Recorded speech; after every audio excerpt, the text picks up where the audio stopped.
Hey everyone, Mr. Happy here, and in this video, I'm going to be ranking the A Realm Reborn Binding Coil raids as I remember them, from my least favorite to my most favorite. As I'm sure you're sick of hearing me say, I am celebrating A Realm Reborn's 10th anniversary this year by just month after month going back and looking at old aspects of the game, seeing how they've evolved in the last decade, and among those things, of course, was going to be stuff like the raids and the trials. So I'm going to be releasing ranking videos for a lot of the content that came out over the years prior. So apologies if this floods your inbox, but hey, I can guarantee some consistent uploads this year, at least for the first several months.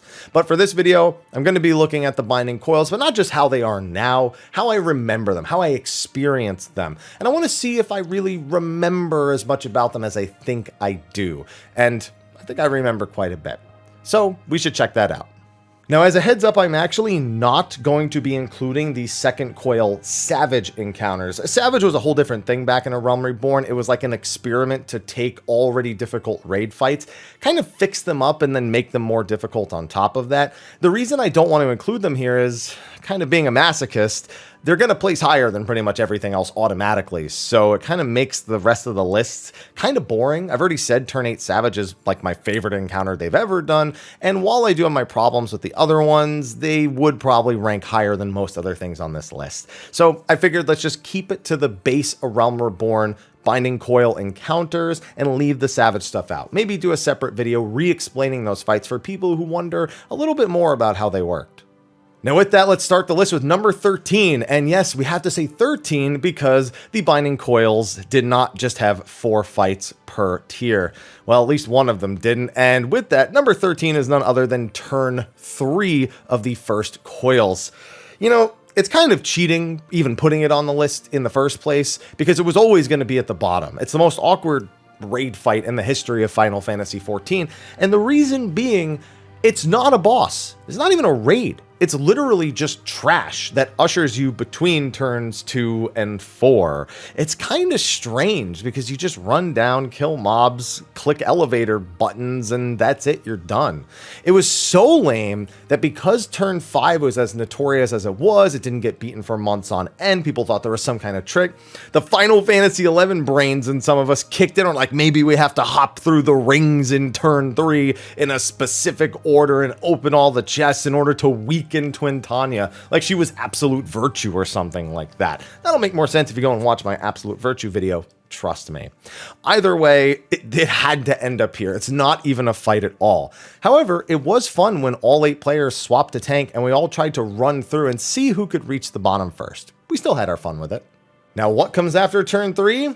That would be turn 4, and that happens to be 12th on the list. I was kind of surprised when I was making this, because I actually have positive memories of turn 4. Right on release, when we had almost no gear, we had to come up with creative ways to deal with the insane amount of adds and damage that were coming out. I mean, we had to kite mobs, we had to make sure damage was being spread between DPS tanking some mobs and tanks taking other mobs, and cooldown management was super important. Burst windows actually majorly important. Organized line of sights with the mobs casting pox, mitigate cleaves, feed adds. There's so many different elements to it. In my opinion, it's one of the more engaging encounters in the first coil, and Final Fantasy XIV could really use with some more decent ad boss style encounters. We've always just kind of had this one static way of doing things, and we haven't seen anything like this since, I guess, Gordius. That being said, that is my week 1 experience. Week 2 and on, it was a joke. It was almost like turn 3 again, just we had to do things slightly specifically to make sure that like the right ads were fed to the dreadnoughts, and you know, we had to make sure that we killed mobs in a certain order still, but it was boring after week 1. And for that reason, it kind of lands low on the list because it didn't have any staying power, and all the things that were interesting about it were only interesting because we had almost no gear.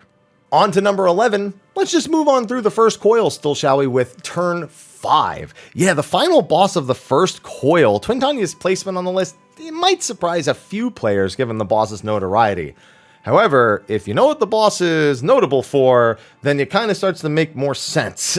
It was notable for being buggy and glitchy. It was taken offline frequently for weeks on end because of exploits and bugs, and not to mention the game's own latency didn't even let you do the mechanics properly. It just barely functioned, and when the mechanics were obtuse, they also just weren't fun and often abusable. It had 3 ads at the start for no reason, and the ads during the actual downtime phase were equally as uninteresting. And also that downtime phase was laughably cheesable. Even if not every group did it, it still wasn't very engaging of an encounter even back then.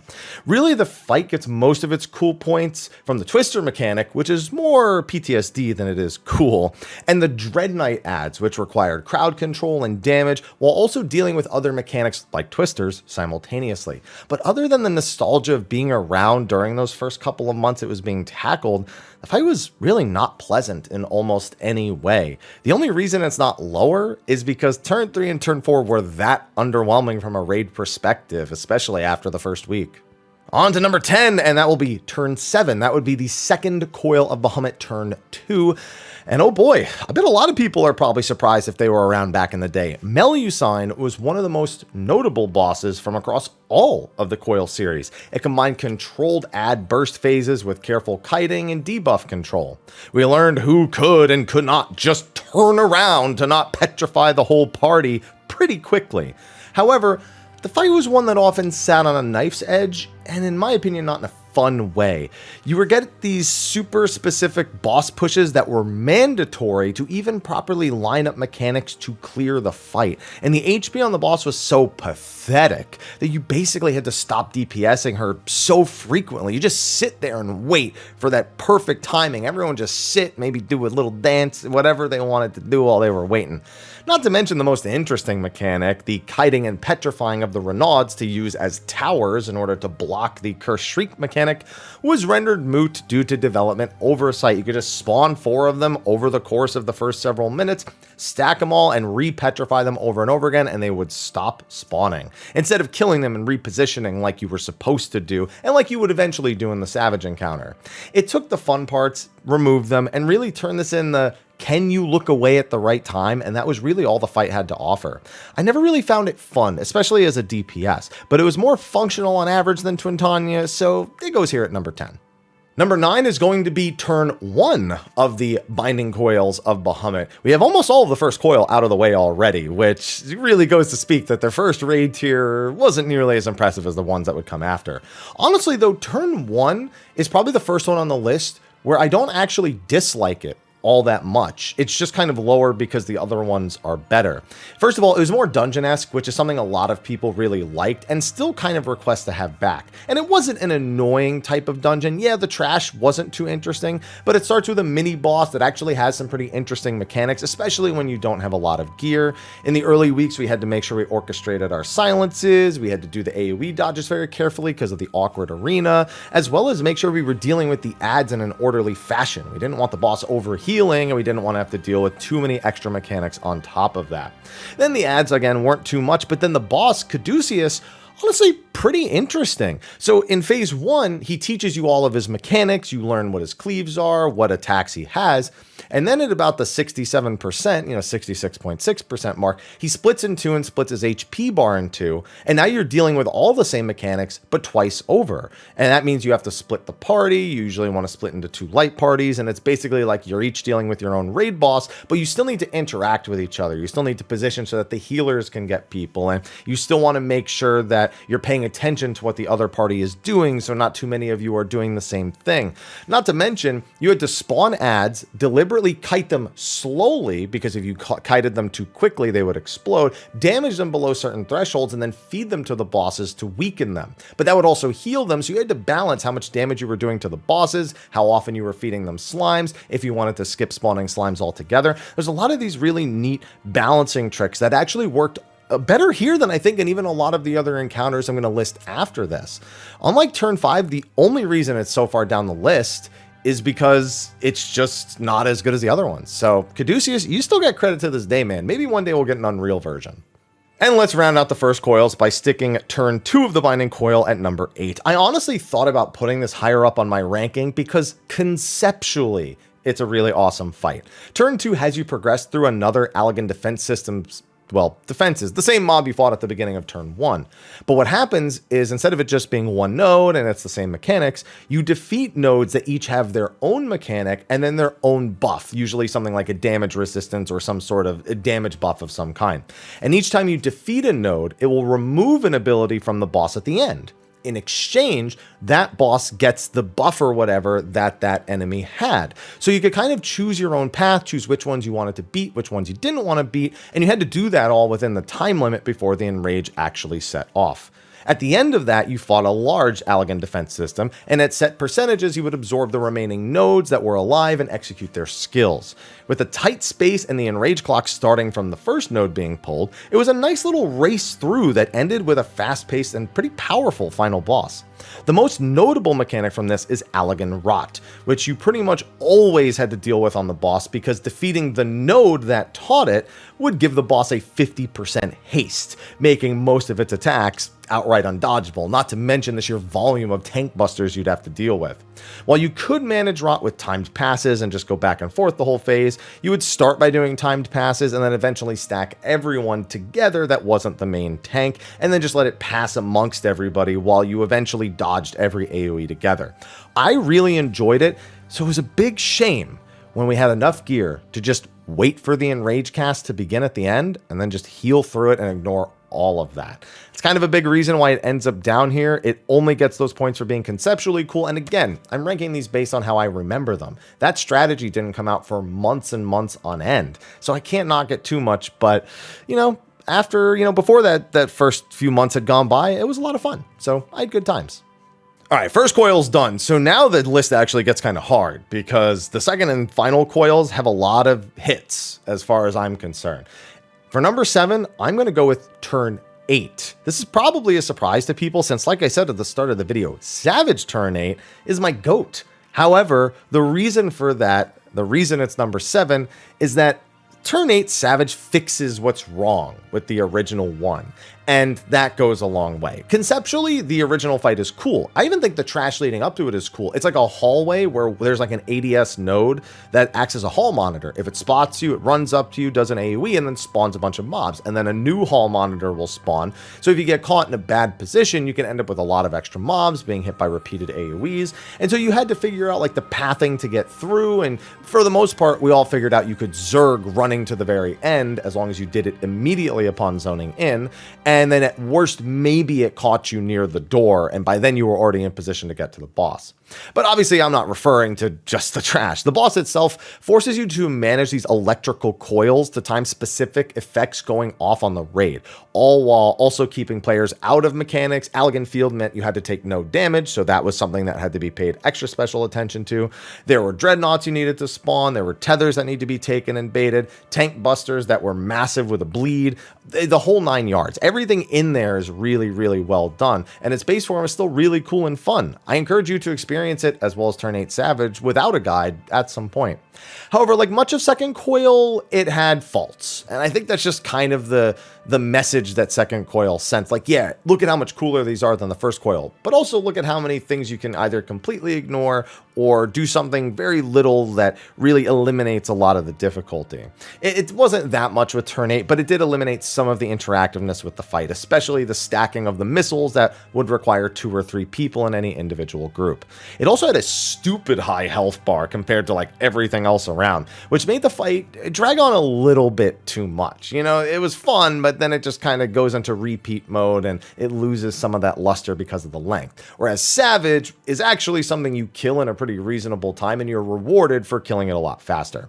However, mechanically and conceptually, it created a great base that would eventually be refined in that Savage version. Now for number 6 on the list, I'm going to go with turn 6. You know, as I was writing this list, I really thought this would have been 8 or 7 maybe. I didn't think Rafflesia would just end up so high on it, but looking back, I really like this fight. It's only mired slightly by, again, how abusable Second Coil mechanics were. In this fight, you had several key components that all needed to be managed. First, there were these bulbs that would spawn. Now, when it summoned these bulbs, it would summon 3 at a time. You could choose to kill them, and if you did, great. But if you didn't kill them, they would expand into these giant vine bushes that were actually essential to another mechanic in the phase. So you didn't want to eliminate all the bulbs, you just needed to eliminate the ones that would get in your way. So most people just killed the one that was in the middle of the room, so you never really had to move the boss from the center of the room, and that helped tremendously.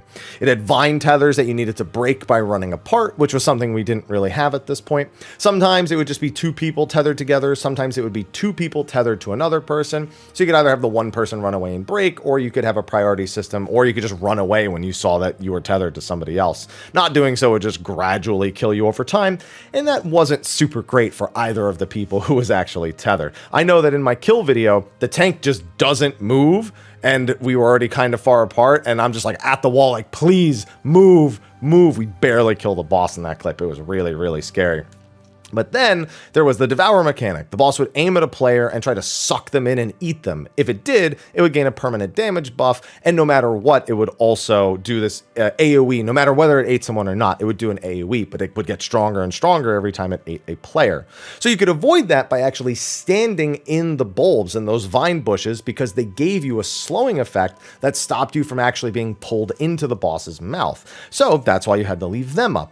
However, in the second phase, you would get marked with honey, which would continuously spawn bees that needed to be bursted down until you were eaten. So now you have players that deliberately need to be eaten, which means the boss is deliberately going to get stronger, which means the longer the fight drags on, the worse it's going to get for the party as a whole. And those bees did not mess around. If you didn't kill them quickly, they would just insta-kill whoever they were actually on, and they never stop spawning. Not to mention the boss can keep putting honey on more players. You could have 2, 3, 4 players. Now every time the bees spawn, there's 4 of them. So you really didn't want that to happen. And of course, one of the biggest things about Rafflesia, it is the first instance of the stillness mechanic. Yeah, the don't move, don't attack, don't do anything, in that of Blighted Bouquet.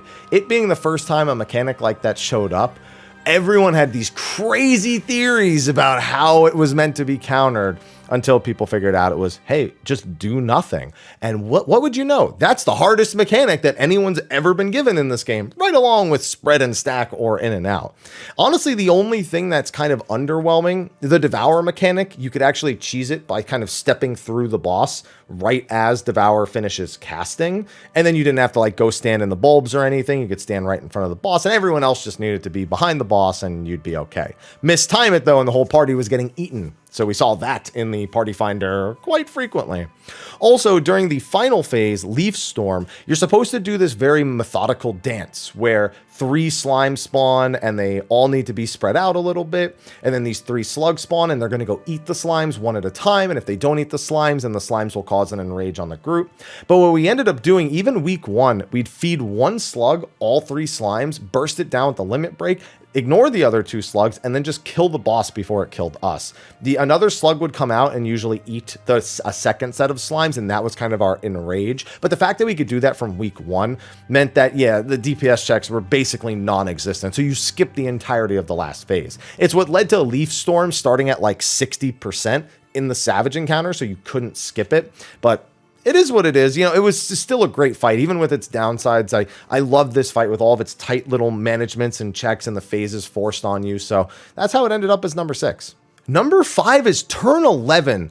You know, this fight, which is against Kalia, might be one of the most forgotten about encounters across all of the Binding Coils, but I honestly loved it. This was like a Hydra fight amped up with spreads, stacks, and of course, tethers, everyone's 3 favorite things. The base mechanics in its first phase were really simple. There were 1/3 room AoEs, and you couldn't walk through the center of the boss, so you had to actually rotate around the boss's hitbox. There was also visual tells on spread or stack, so you had to know which one was first and then do them in the opposite order. And then on top of that, you had to make sure that you were dealing with this pretty unique tank buster. It would basically stun the first tank and then bite again, but you need to make sure that there was a tank swap so that the other tank took the bite from the second head. If you got eaten as the tank, you would die, and then the boss would get a permanent damage stack. So it was a pretty intense thing, and it did a lot of damage, even to the tank who was taking just the primary head tank buster at the end. But then it also had an ad phase, and the reason this goes so high on the list, This ad phase is one of the ad phase templates, I'll call it, that has survived throughout the era. Every time we see an ad phase that's somewhat like this, it's usually a highlight of the fight, and it'll make sense to you when I describe it. Basically, the boss goes to the middle, forms a death wall, and 3 ads appear. Each of them has their own abilities, and 2 of them will auto attack and tank buster, so the tanks need to pick them up. The last one will gradually rotate around, and the idea is you have to kill the 2 ads that are rotating before making your way back to the one that's just kind of moving on its own. Yeah, it sounds like E7S's phase, but actually this one's a little more engaging. There was different damage types required depending on which nodes you were fighting. There were AoEs coming out of the boss. There were lightning effects being put on players that were similar to the ones that we'll talk about soon in turn 9, and it was just really well done. Not to mention, when the phase is done, the boss actually absorbs some of those abilities, and then you have these other effects that I haven't even mentioned. For example, you actually need to be in melee range of these ads, or at least I think of the very final ad, the electrical node, in order to even damage it. So now in the final phase, while you have some of the phase 1 mechanics, the boss is landing critical hits, the boss you have to be standing near them in order to actually damage them, and you still can't pass through. And honestly, the final phase is pretty much just the first phase with like 1 extra mechanic, and that specific mechanic are these tethers that form. What ends up happening is you cannot separate too far from the person you're tethered to, but you also can't go near the other tether group. So it forces you into these very specific dances around the 1/3 AoEs from the nerve gas, on top of the stacks and spreads, because you have to still spread from your partner, but not too far. And you also have to stack, but the 2 tether groups can't stack. So now the non-tether people need to know, and you need to try to be in melee range pretty much the whole time. So it just makes for this very kind of compact fight that really rewards execution of the first phase mechanics and then forces you to do them in a much stricter manner in the second half. So between the ad phase that acts as a great template for ad phases to come, as well as the evolution of phase 1 to phase 3 being something that I always appreciate, that transferable knowledge, you'll hear me call it, that's why this one goes so high up on the list. Number 4, we're going to take it back a turn and go to turn 10, because this has a lot more of that transferable knowledge that I love to talk about so much. And it just has so many things about it that I love. It's also a fight that is iconic for naming a style of mechanic that even amongst newer players who weren't around back then, they hear this term and it's just the term they get used to, called wild charge. Let's talk about that in a second. So the boss, Amjagud. The name is already great. In fact, the name is good. Honestly, let's just rattle off some positives. For one, each phase is an evolution of the phase prior, so you get to use what you learn as you progress through the fight more fluidly. The arena gradually shrinks, so how you handle the spacing with the mechanics you've already learned is changing as you get later into the fight. Not to mention that when the arena fills entirely, I mean, that's the fights in rage, so it acts as a soft and rage as well. He has timed mitigations to prevent major debuffs, especially the paralysis that you get. But most importantly, again, he has wild charge. This attack became the namesake for any attack that is a split damage AoE in a line where the tank needs to be the first person in line, because the first person hit takes tank buster damage. This is the fight where that mechanical concept comes from, and it is still used to this day. It's used in the most recent ultimate in the final phase. Now later in the fight, it forces even more careful attention to be paid, because he'll start adding AoEs that give you vulnerabilities, and you still need to know to do wild charge. So you need to be paying careful attention and very quickly responding after you get hit by either, I think it's heat lightning and some sort of tornado attack. You need to be positioning for those very quickly, and then still making sure you do the other one, whether it be the tornado or the wild charge, while you still have tank busters, you still have cleaves, you still have rear cleaves from the boss. The arena is shrinking. All of these various elements just work so well.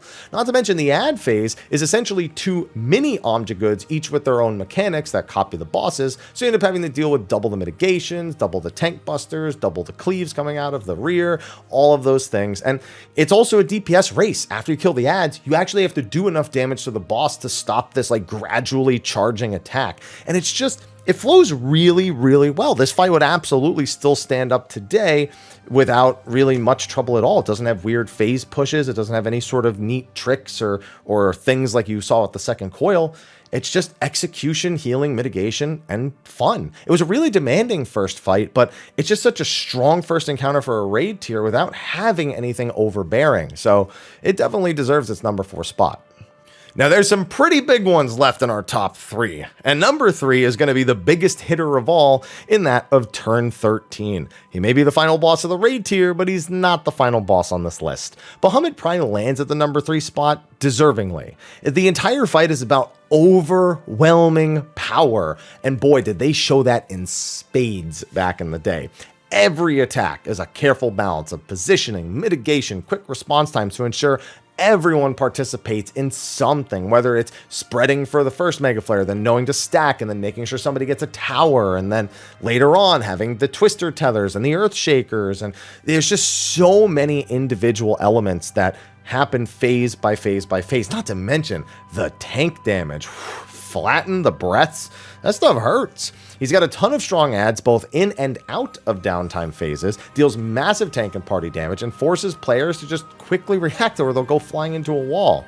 While his ad phase stretches on a bit too long, one of the reasons I'm knocking a few points off, it does have some pretty cool stuff. You know, it's got dive bombs, which are iconic to the entire raid tier at this point, and I love that continuity of them always making sure there was some form of dive bomb in the final boss, something that Twintania gave us and is the gift that has kept on giving and giving and giving. Even attacks that are not dive bombs get called dive bombs to this day because of Twintania. But it also has all these adds that are somewhat representative of other raid bosses you fought before. Some of them have mechanics from turn 4, one of them is a straight up clone of Twintania from turn 5, and some of them just have mechanics you might be familiar with from even just dungeons nearby that have dragons in them. So there's this continuity that works really, really well throughout that entire phase. It's a little bit simple. I know it sounds really complex, but actually the fight was a little simpler compared to the first two on this, or the number 1 and number 2 spots on this list. But the atmosphere, the music, and the raw power of Bahamut's attacks just make it a really satisfying final boss. Not to mention the 13-minute-ish in rage. It's not quite ultimate Bahamut in rage time, but it's part of the formula that got us there. All right, and number 2. Well, if you watch my top 5 video, you probably know what's coming in at number 2. And it's actually turn 9, second Coil of Bahamut turn 4. This may be one raid tier sooner, but it was none the lesser. Turn 9 lands here at number 2 simply because it's good. It's great, as a matter of fact. The fight has this ramping feeling right from the first phase. The boss gives you time to place mechanics, but also forces you into these really quick and precise mechanic dances in between those slower moments. Once you get past the first phase mechanics, it's full speed ahead. You have adds that rotate, meteor feed, silences, dodges, second meteor replacements, and an overall phase in rage on all the stuff that's happening here. Again, they just knew how to do ad phases back then, even if they didn't exactly keep the colorblind ones of us in mind, because they had to change that later to fix it, to make it so it wasn't so obnoxious to those of us who may be color impaired. The latter half of the fight continues the chaos with more tight ad DPS checks. I remember, I think we used like a caster LB3 or something on that part just to deal with the extra dragon and make sure we could just keep dealing damage to the boss. Debuff cleanses, careful phase timings, knockbacks, AoEs. Honestly, the section right after the actual ad phase itself, when you get hit by the Mega Flare, is part of the reason why it's not number 1. It always felt really lackluster. It's about a 20% window where a lot less happens than it seems like is happening, and the debuffs that you're trying to manage and cleanse don't require that much management. It was the reason why when turn 9 Savage would eventually come around, they would make this phase considerably longer, and they'd also make sure that the hardest Heaven's Fall pattern, the mechanic that you actually skip 1/3 of most of the time during this encounter, was the first thing that you had to do. So they clearly knew what the mistakes they made were going into Savage, but I have to judge this based on how it is pre-Savage difficulty. Not to mention, the final phase dance has really held together. It went from the turn 9 version to the Savage turn 9 version to the ultimate version basically being the turn 9 Savage version of this phase. A little different, but still, it just goes to show how nice that final phase actually comes together. You have the fire and ice debuffs that need to be managed with stacking for the fires and making sure that you don't get two ices, so you need to know when to be in, when to be out. The people being marked for lightning, all the spread AoEs, the dive bombs coming from those dragons on the side, which people struggled with a lot more than the dive bombs from Twintania and Bahamut, I will tell you that. But it's just so much going on. It was so much faster paced than anything else in the game at that point, but also kind of just not that over demanding still. Like, they didn't really know how to do DPS checks back then. I think we had like a ton ton of deaths on our kill. And it wasn't even close. Not to mention, we were probably playing like not great since we were just running all over the place, trying to just survive that phase in the first place. And not to mention, the boss's damage gradually ramps up every time it uses Bahamut's favor. I remember that as well. So honestly, the only drawbacks are that about 20% phase where not a whole lot happens with Heaven's Fall, and also the fact that a lot of the phases don't use transferable knowledge. It kind of just gets points for being a cool fight despite that, but a lot of the stuff you learn in phase 1 doesn't come back later, and stuff in the Heaven's Fall phase doesn't come back later, and the ad phase is nothing of import that you need to know for the later phase. So it feels at times like you're fighting 4 different bosses. They're just 4 different bosses that are actually all good in their own right. So that's the only reason it gets number 2, but hey, number 2 is pretty good, but not quite as good as number 1. And number 1 shouldn't surprise anyone. It is turn 12, the final Coil of Bahamut turn 3. I don't need to even spend that much time talking about it because the quality of the fight speaks for itself. I will say that on week 1, it did have a glaring bug in regards to the use of the eggs and summoner dots, a nifty little trick you could do to make those go a whole lot faster, but they barely mattered in the grand scheme of the fight. It shaved off a few seconds that made the enrage a little bit easier to deal with and made that actual mechanic a little bit easier. But everything I've loved about the other fights is pretty much present here in spades. Careful debuff management, proper spacing, interesting ads and ad phase. I don't think they may not have matched an ad phase since turn 12. I think it might be the peak, the pinnacle. And I know that P3S against Phoenix tries to do a lot of the stuff that this fight does. And it kind of does, it doesn't do them in Redux, but it does them in such a way that it's more controlled than chaos, as opposed to controlled chaos, if that makes sense. And so it just stands out to me. I love the chaos of these kind of encounters, even if I think it was kind of toxic overall to like what raiders were capable of at the time. It was just so engaging, and it's crazy to think that we have this from these encounters that are so many years old, and we move to these designs that are not bad by any measure, or at least on average not bad. They're not bad by virtue. They're bad when they're bad, and that's all there is to it. But it's just such a good fight. I would love to see this fight at the current level. And honestly, of all the ones on this list, I'm of course going to recommend that if you have time to go back and do this, especially blind, this one is an absolute treat. So much control over the arena, where things are placed. All of it's left to the players. It doesn't really ever feel like they're telling you, hey, you have to do this or that. You have to figure it out, and that's what I love about it. It's why it was in my top 5 at number, well, it wasn't at number 1, but it was one of the higher ranked ones, and that's why it's number 1 here. So that's all there is to it. And that's going to be a wrap for my rankings of the A Realm Reborn raid series. Thank you for watching. Be sure to like, favorite, subscribe, and share, and stay tuned. We'll have tons of nostalgic videos like this. We'll be going over the trial series, maybe even the 24-man series, the stories. We're going to be diving back a lot on various details, speculations, everything. So we're going to have a heck of a 10th anniversary for A Realm Reborn. I'll see you in the next one, and until then, take care.